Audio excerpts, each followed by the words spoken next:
Nous vous disons aujourd'hui, ces Koglo-Wego-là, quand nous parlons d'eux, ce n'est pas pour dire qu'on stigmatise les Koglo-Wego. Ce n'est pas pour dire que tous les Koglo-Wego sont mauvais. Nous respectons les Koglo-Wego honnêtes et sincères. Mais nous condamnons les Koglo-Wego qui sont impliqués dans les crimes. Les Koglo-Wego acquis, qui sont manipulés, qui font des crimes de masse, qui divisent nos communautés, qui divisent notre population. Ce sont ces Koglo-Wego-là que nous n'acceptons pas et que nous ne tolérons pas parce que nous estimons que tous les Burkinabés doivent se dresser contre des gens qui menacent la cohésion ou le tissu social burkinabé. Manipulés par qui? Bon, manipulés par certains acteurs qui bénéficient d'un certain privilège d'autorité aujourd'hui, ou du point de vue politique, du point de vue économique. Voilà, ce sont ces gens qui manipulent. Ce sont ces gens qui manipulent ces Koglo-Wego sur le terrain. Sinon, vous avez vu que le chef Koglo-Wego Django de l'Est est venu à notre conférence de presse hier. Il ne se reconnaît pas dans ces massacres ou ces crimes de masse qui sont commis par ces groupes d'autodéfense Koglo-Wego.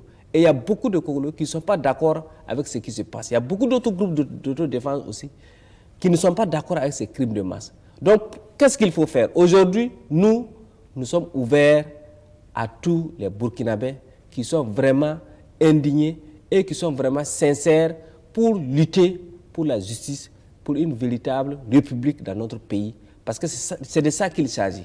Ce n'est pas un combat pour les peuples. Quand le problème s'est posé dès les premières heures, les gens disent « Ah, mais vous les peuples, il faut que vous vous organisez. » Mais c'est clair, les organisations culturelles du Poulakou ou les intellectuels, parce qu'on voit ça sur les réseaux sociaux, les gens interpellent les intellectuels, pourquoi ils ne se lèvent pas. Mais ils ont été clairs, ces intellectuels et ces organisations du Poulakou ont été clairs avec nous au début. On ne peut pas imaginer au Burkina une seule communauté dans la lutte. Non. S'il faut lutter... Ça, c'est contribuer aussi à la stigmatisation. Voilà, ça, c'est contribuer à la stigmatisation. S'il faut lutter au Burkina, il faut impliquer tout le monde. Parce qu'il y a des ratés partout, il y a des mauvaises personnes dans chaque communauté. Et aujourd'hui, on sait que dans chaque communauté, il y a des hommes bien qui peuvent se dresser contre un massacre qui concerne une communauté. Et c'est ça qu'on a mis en place à travers le CISC.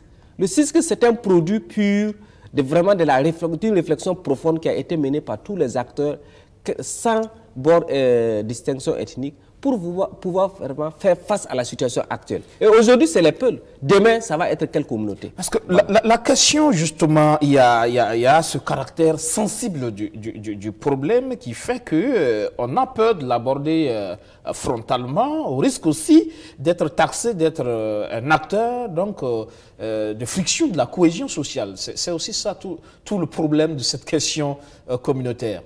Non, en fait, ceux qui pensent qu'il faut se casser sur cette question font une grosse erreur. Et vraiment, ces gens-là, il ne faut pas les suivre. Pourquoi nous le disons? Aujourd'hui, c'est clair, on ne peut pas imaginer un pays, une nation sans la justice.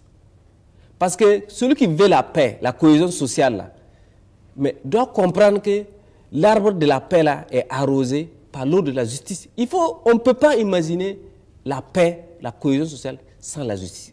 Il faut que ce message-là passe.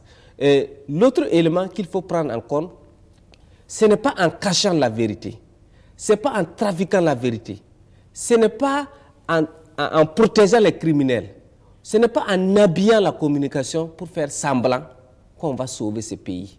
C'est en disant la vérité, c'est en rendant la justice qu'on pourra sauver ce pays. Mais quand nous on dit de rendre la justice là, nous on n'a pas dit la justice va en guerre. Nous on a dit ce qui est prévu dans l'esprit de la République là. Il faut appliquer ça. Si on a des problèmes avec ces textes là, mais il faut peut-être les changer pour qu'on puisse comprendre clairement que ces textes là ne sont pas valables. Et peut-être aujourd'hui, peut-être c'est la loi du plus fort qui doit marcher. Sinon jusqu'à preuve du contraire, là, ce n'est pas la loi du plus fort qui marche. C'est la voie juste, c'est la voie indiquée par la loi, ce qui est autorisé et ce qui est non autorisé qu'il faut comprendre et respecter pour qu'on puisse vivre en paix. Merci. Et le problème Koglo-Wego aujourd'hui, apparemment c'est aussi un problème assez compliqué, complexe à régler. C'est vrai que depuis des années on dénonce bavures, indépendamment même de ces massacres. Bien avant, on parlait un peu de ces problèmes de droits de l'homme dans la pratique ou dans la démarche des Kogluego. Beaucoup de voix se sont levées pour demander justement carrément leur suppression, mais à l'époque, les autorités ont dit qu'il fallait encadrer. Le chef Kogluego, Django Deles, est d'accord pour cette démarche, mais effectivement, juste le terrain, il ne voit pas cette volonté de l'autorité d'encadrer, de structurer justement ces groupes d'autodéfense. Et la question reste entière aujourd'hui. On voit c'est finalement comme si c'était un mal nécessaire. Beaucoup voient en leur rôle, en tout cas, un rôle important par rapport à la sécurisation, mais en même temps, il y a toutes ces dérives qui sont dénoncées. C'est comme si finalement l'autorité n'a pas la solution à cette question Kogluego. Ok, moi, nous, au niveau du site secondaire, on peut dire au niveau de cette question, par rapport à nos études, nos recherches, nos investigations sur le terrain, nous on a compris que les Kogluego ne constituent pas un groupe homogène. Aujourd'hui, il y a plusieurs groupuscules qui se font appeler Kogluego.